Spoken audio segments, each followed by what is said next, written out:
All right, so the first Less Wrong post is Guardians of Ayn Rand, which continues on from the Guardian series before that we had. This one is about basically the cult that formed around Ayn Rand. She's the writer of The Fountainhead and Atlas Shrugged, created what is now known as objectivism, which is a philosophy that basically she glorified in her novels and in her thinking technology. Let's see, what was this head? Technology, capitalism, individual defiance of the system, limited government, private property, and selfishness. And the word selfishness actually links back to his post on fake selfishness, where it's all about like, well, if you were truly selfish, you would do these altruistic things like help people in need, which was great. But then somehow that all turned into a morally closed philosophical system with Ayn Rand at the center. And it devolved to, if you disagree with her in any respect, you cannot be an objectivist. Yeah. And Michael Shermer wrote a book about this. It's called it, I think he called it the unlikeliest cult in history, where he's like, how the hell did this happen? It seems like pretty obvious to me, though, because it does provide sort of a convenient excuse, for, like, here's why you shouldn't feel guilty about being selfish and why, yes, in fact, you are superior to others and should glorify in it. I mean, that has an obvious appeal. Yeah. Eliezer says that he basically linked back to his previous posts on this by when he said Michael Shermer is wrong. This was dead ass obvious that it was going to be a cult. Yeah. Because he said, like every other movement, her admirers found nicer and nicer things to say about her. And he links back to his Happy Death Spiral post. And she enjoyed it too much to tell them to shut up.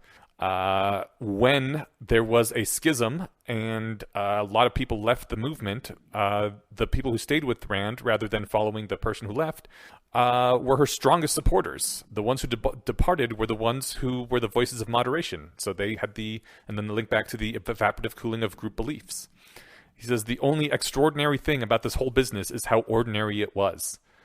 And points out that you might think that a belief system which praises reason and rationality and individualism would have gained some special immunity.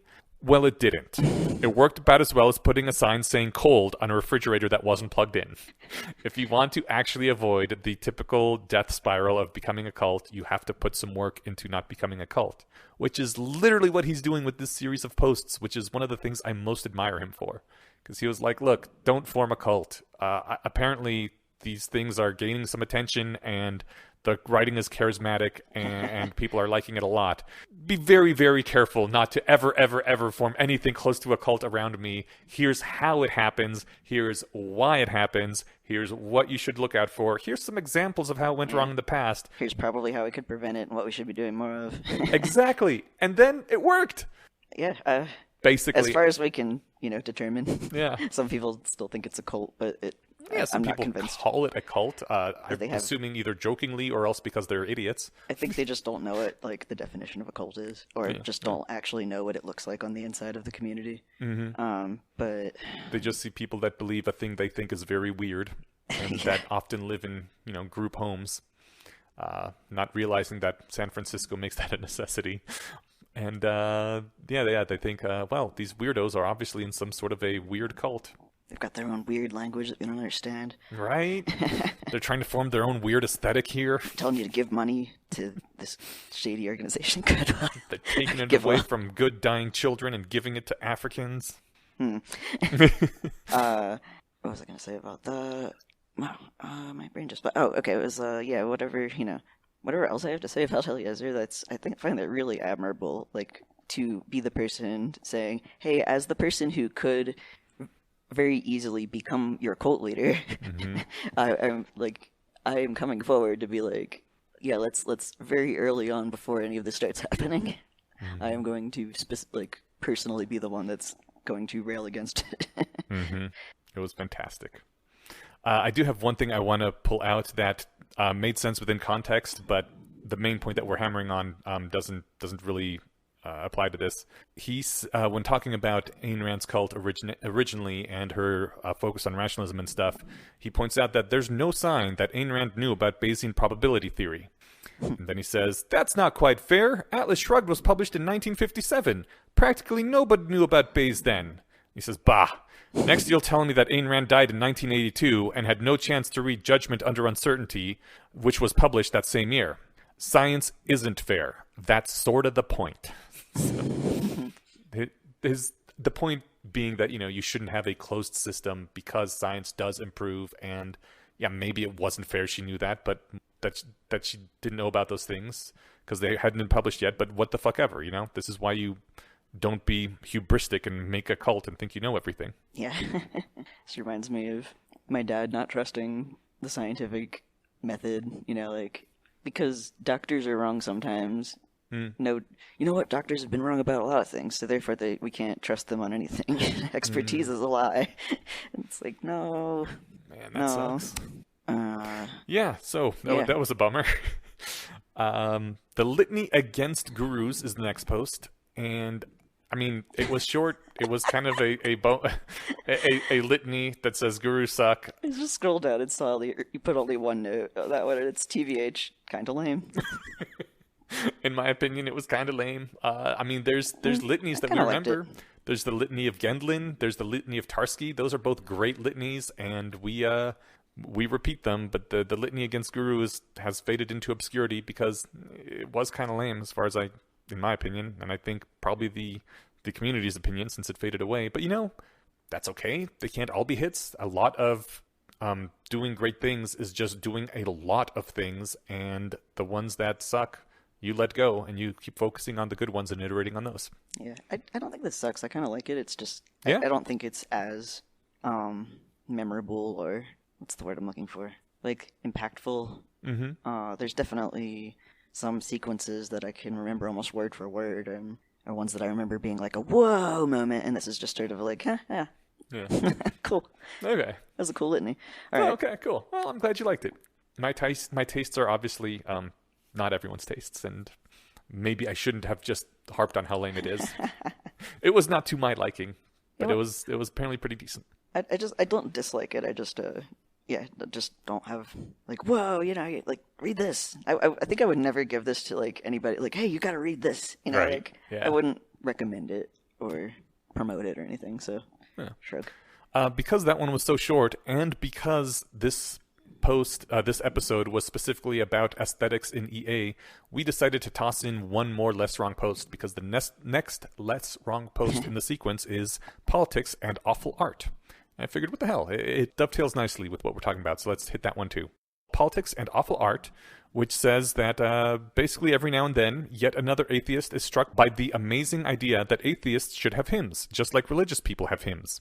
And they take some existing religious song and turn out an atheistic version. And then this atheistic hymn is almost, without exception, absolutely awful. Hey, Jace, we were just talking about how we should work on aesthetics for EA. Are we bad and wrong? Is he calling us out here? What's going on? No, I think it's emphasis on awful art. I don't think he's saying art is bad. Just he's saying like if you're gonna do it, do a good job. You're kind of defeating the purpose, or even like hurting your purpose by taking X him and then just replacing it with science words.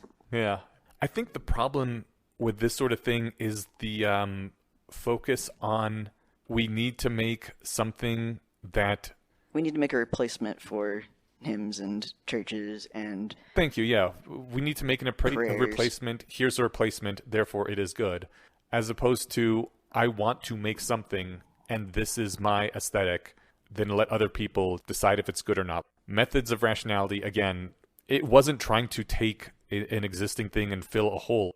I guess that's why I was saying like earlier, the drive to pander to an audience I think would make shitty art, and we shouldn't do that.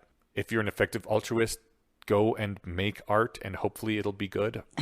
Or like put effort into it, or put thought and feeling and effort into it. Like having been to several of the solstice like rationalist solstice celebrations, there's definitely I don't want to hurt anyone's feelings, but I would say that there's definitely some of the songs are I really love them, are great, and some are kind of amateurish and kind of cringy.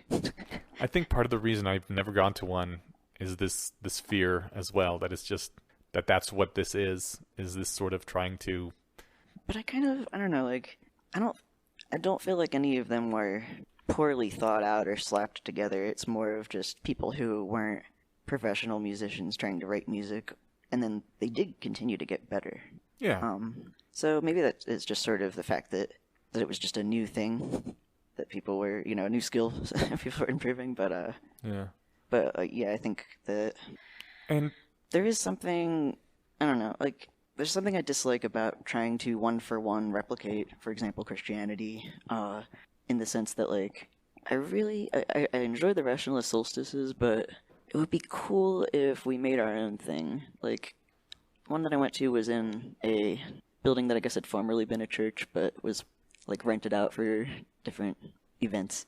And it still had like that cool cathedral look to it. It felt solemn and like it had stone walls, and we were using candlelight, and there were sculptures and stuff. But like, it's just because we have that aesthetic already established that we think that that's what this sort of thing should look like. I didn't really like the somberness part of it. Wouldn't it be cool if like rationalist community celebrations were associated with like yurts outdoors or something? I don't know. I'm just thinking of something random.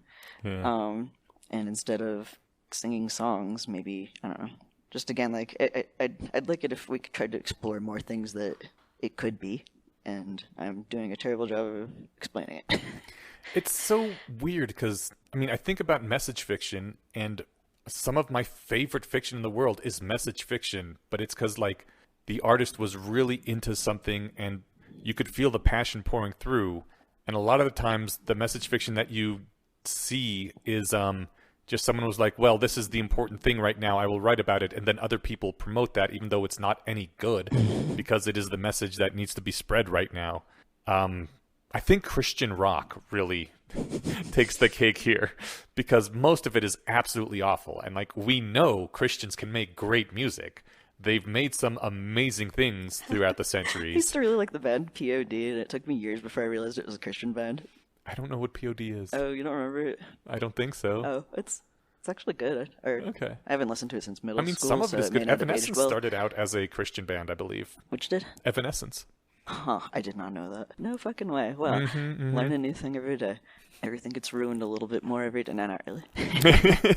But they were actually good, right? Yeah. And then the problem is with the bad Christian rock that's just being put out there because we got to appeal to the kids, and then keep being promoted in the churches and stuff. And kids are like, "Oh my God, Christian rock is terrible," Yeah. because it's being promoted not because it's good, but Or the because it's people Christian. who, yeah, are into it are kind of like, I don't want to be associated with that. Like that was sort of, I don't know. I'm remembering some stuff that I saw when I was like in the skeptic atheist community that was like people just sort of rewriting prayers or like Christian poetry or like making songs that were, as Eliezer said, just intended to land a delicious punch on the enemy or affirm the great truth. And then I was just like, I wish that this wasn't a thing. Yeah. Like Yep. I hope nobody ever sees this as like, oh, you're into that. Yep. Like, yeah. And he says tolerating awful art because it does that delicious punch thing is a sign of an effective death spiral entering the supercritical phase, where you can no longer criticize any argument whose conclusion is the right one. So if there's a bad argument, you still can't criticize it because the conclusion is the right, in quotes, one. Yeah. Reminds me of, I forget if you or Steven said, I think it was Steven. So don't tolerate bad art, everybody. Like being upset when you hear somebody who's actually on your side but is making a terrible argument. Yeah. Being like, no, Yeah. you're making us look bad. Yes. I also read a great point. I didn't read the whole post, but a great point made by, gosh, I don't even remember who it was right now. Somebody on Twitter. Well, I mean, they had a Substack, but I saw it on Twitter. That sometimes the point of propaganda is to be somewhat bad, so everyone can recognize this is not good art. But the fact that you have to say it is good art in public reaffirms the power of the state, because everybody knows it's bad, and yet everybody is still saying it's good and knows everyone else is saying it's good, because if you don't say it's good, are you speaking against the state? Are you going to get disappeared here? Like, it's a show of force to let something bad be put out there, and people have to say it's good anyway. Yeah, I agree with this, except for there's like a thing on the margin that I was trying to get at earlier. Like the use of the word tolerance of all for art, and I'm kind of imagining like, say there's some like kid in high school who loves LessWrong and is like, like drawing Right. bad anime style fan art of Methods of Rationality or something. I don't know. And then like, do you Yeah. go like tolerance? It's like, do you like issue a cease and desist or you Right, know? right. And People are learning. You always start off crappy when you're learning. yeah, well, that's what I was saying about the music too. Like, also Yeah. like I was gonna say like let's also make sure that what we're doing is not like stopping people from making art who want to make it and I agree. That's a terrible term. He should have said promotion of bad art because, yeah, everyone has a right to make whatever art they want, and you can even say, it's good in its own way or whatever. You should tolerate all art, but the annoying part is when bad art is promoted. Like you're forced to listen to it in church, and yeah. everyone is saying how great it is, or it gets put up for awards because it's saying the right thing. Even though when you read it, you're like, this isn't great. Yeah. I mean, yeah, I actually really hate like books that are popular or like, became successful, won awards or whatever because it's like, but they had this book has a trans character and Right. Yeah. who has a disabled friend in a wheelchair and Yes. they punch the metaphorical or like the I don't know. Sometimes the literal Nazis. Yeah, Yeah. it's like again, like that's the sort of oh, you're making us look bad kind of thing. Like Mm-hmm. as a trans person, I'm really pissed off at shitty, like again, I don't really want to like name names or anything, but there's specific things I'm thinking of that I was just like, this makes me embarrassed to be a trans person. Now people are gonna be like, oh, you're like one of those, or Oh. God damn it. Yeah. Aw. So, yeah. Art, man. It's a whole thing. Maybe that's why they are trying to avoid it in effective altruist circles. They don't want to be accidentally promoting bad art. I suspect it's more the emphasis on effective and it like sort of needing to gain more wide approval or understanding as effective. Like art, what I was trying to say is I think art is effective. Like it has other good effects that. God damn it! I think we've gone on too long, and I just can't Okay. form thoughts anymore. So I'm gonna leave it at that. Let's wrap it up. For next time, our 2 LessWrong posts are going to be 2 Cult Koans. Is that how you pronounce it? Koans? They're Koans? cones. Cones? I don't know. Cones? Koans or Koans? We'll let you know next time. Yes. And false laughter.